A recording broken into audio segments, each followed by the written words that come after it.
I think you can handle the clicker. Yeah, like there's an arrow and I press on it and it switches the slides. Is that how it... Do you need some coaching? I'm happy to help. How well I'm do here. you really know me? I'm a Cornell guy, for example. Cornell? Like if Ivy League gets the score up, Not Harvard. It's not Harvard, but... You didn't pump that up at all. See? You see, I don't need to. Like, he's so good, we don't need that. Although All the right. Cornell, that was a BA, right? Yeah. Okay, there you go. Oh, so I it's see. okay. Oh, It's excused. Then we don't have to talk That's fine. That's fine. Please welcome Arın on this stage. Let's do this, Arın. Should I go? Let's do it. All right. So, everyone, hi, I'm Arın. I'm a general partner at 500 Emerging Europe. And we invest in outliers. So, what does that mean? So, we're backing early stage emerging European companies and trying to help them go global. Early stage for us means anything from idea to MVP to some sort of initial traction, maybe. Our initial ticket size is around 750K initially, and then we try to be the first money in and use our sort of network, which I'll get more into, to help support founders to go to more of the sort of Western markets globally. Started off in 2016 with the first fund, made 40 investments out of that, have 3 unicorns in the portfolio, in addition to a couple $200 million companies as well. One of the things that we are quite proud of is 85% of the portfolio that we've invested in has gone on to raise over $1 billion of additional money after our investment, which is something we try and sort of facilitate a lot. And then currently, in terms of the fund, the first fund, it's sitting at 5x TVPI and over 45% IRR. We've been investing out of the second fund for the last 2 years now. We made 21 investments. It's a 70 million euro fund, 250K up to 2 million euro tickets with good research for follow-ons as well. Very sector agnostic. I would say for like 95% of the decision making for us is founder bets, totally based on founders, if not 100%. And you can see some of the co-investors out of this fund as well on the slide. We are part of the 500 network, so what that means is there are funds like us across LATAM, Southeast Asia, MENA, obviously US as well, where across the entire sort of network there are over 2,700 portfolio companies, more than 50 unicorns, and 500 is this sort of multi-stage fund that started back in the day with the thesis that unicorns can come from anywhere. So obviously that's what we're trying to replicate across our region. And how do we do that? We pretty much make a lot of intros. So as I said, 85% of the portfolio raised follow-on funding, so we try to make a lot of intros to US, UK, European investors, in either like as co-investors or in later stages. We make a lot of intros to customers, hopefully potential customers or design partners through the 2,700 portfolio companies, plus other people that we know. We have a dedicated talent team that helps you with hiring. We have a founder-to-founder kind of like networking structure within our hub as well. There's a big Slack channel, events happening, where we do believe that you can get a lot more value most of the time that you will get from founders than us. So we try to facilitate those connections a lot as well. And there are a lot of networks within the network, in addition to some perks, cloud credits, freebies, stuff like that. 9-person team. Based out of Istanbul, but traveling very actively across the region. You should see me and Kaan, who's the sort of the guy on the right on the top, much more than the others across this region, probably. Cornell graduate. So if you're building anything across pre-seed and seed, I'd love to talk to you. All right, hand of applause. Let's do this. So, are you like a traveling caravan across Eastern Europe? Pretty much. So the way it works is, 9-people team, 2 partners. As the partners, we do a lot more traveling across different regions. The team on the ground, they have, it's not really, set in stone, but they have all regions that they cover more. So Kaan is in the Baltics with me a lot more. Tunja is in Hungary, other people in like Bulgaria, someone's in Romania, so everyone sort of travels a lot. I'd say we spend half the year at least traveling. So VCs talk a lot about value add, right? That was in the form, the very first one. Value add, fundraising, hiring, growth, networks, introductions.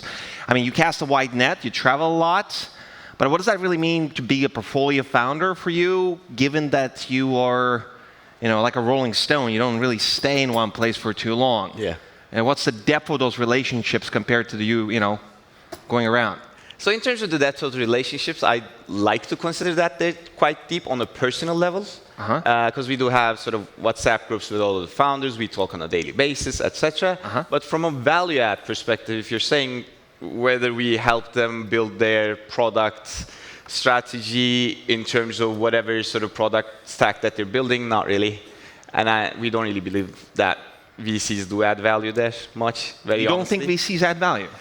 I don't think so. Like we believe in the founders that we invest in, right? So it's less about us. Like if I'm going to provide value on, especially since I'm a generalist fund, on like let's say fintech orchestration kind of a product stack, and also a generative AI company, and also a biotech company, I should be really good, like in terms of what I know, which I'm not. So we do try to make a lot of intros to people who know what they're doing rather than try to sort of provide value on that front. Let me build on this, because exactly one of you from the audience, whoever this is, asked, then how do you assess early stage startups without having a sector focus?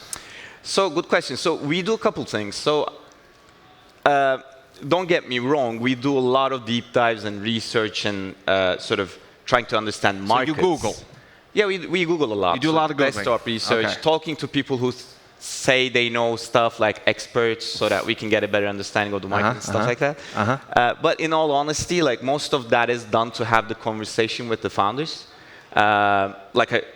being able to ask the right and good questions.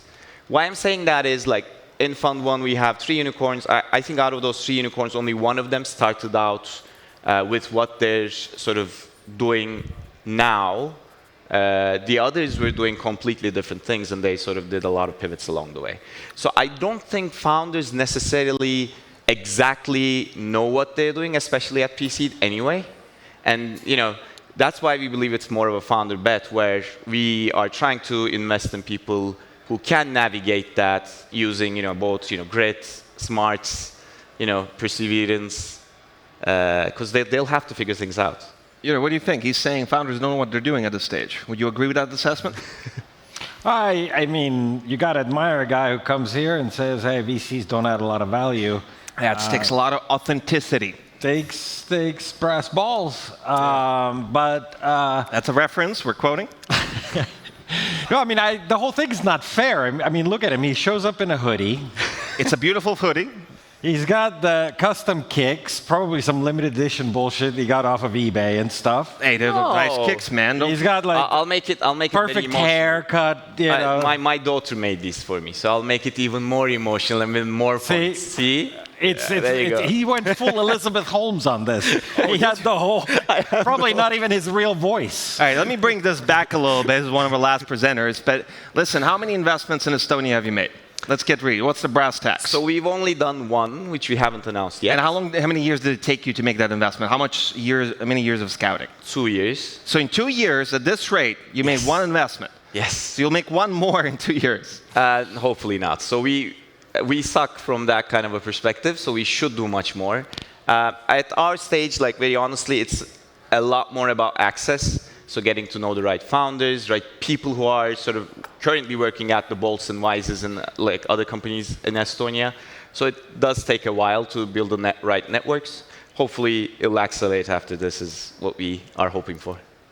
Unless you want to kick in, I can summarize a few points, strong points and weak points. I'm humbled. I'm still recovering. You're still recovering. I can't take my eyes off those kicks. But go ahead. I think you have a fan out in Yrjo, right?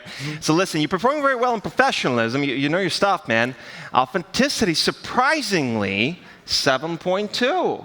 I thought it'd be higher. Yeah, I thought so they too. They saw through his They saw thing. through me? See, they saw through the mask. Listen, you're doing pretty well on the track record there. You put a lot of numbers. You pumped up those slides. But when it comes down to aligning with the vision, which I guess you're supposed to be one of those strong points, 7.3, man. None of these scores are bad, by the way. you're still getting pretty average, right? It's no like 5s and 6 on average, but comparatively, man, not the strongest. Recommendation-wise, you're okay. Thank you. You're okay. Carry on. Yeah, just keep traveling. Keep traveling. That's my suggestion. All right, ladies and gentlemen, we're reaching a conclusion. Arın, you've been such a beautiful sport about this. Man. In fact, all the investors in the room, round of applause. All right, that's good. That's good.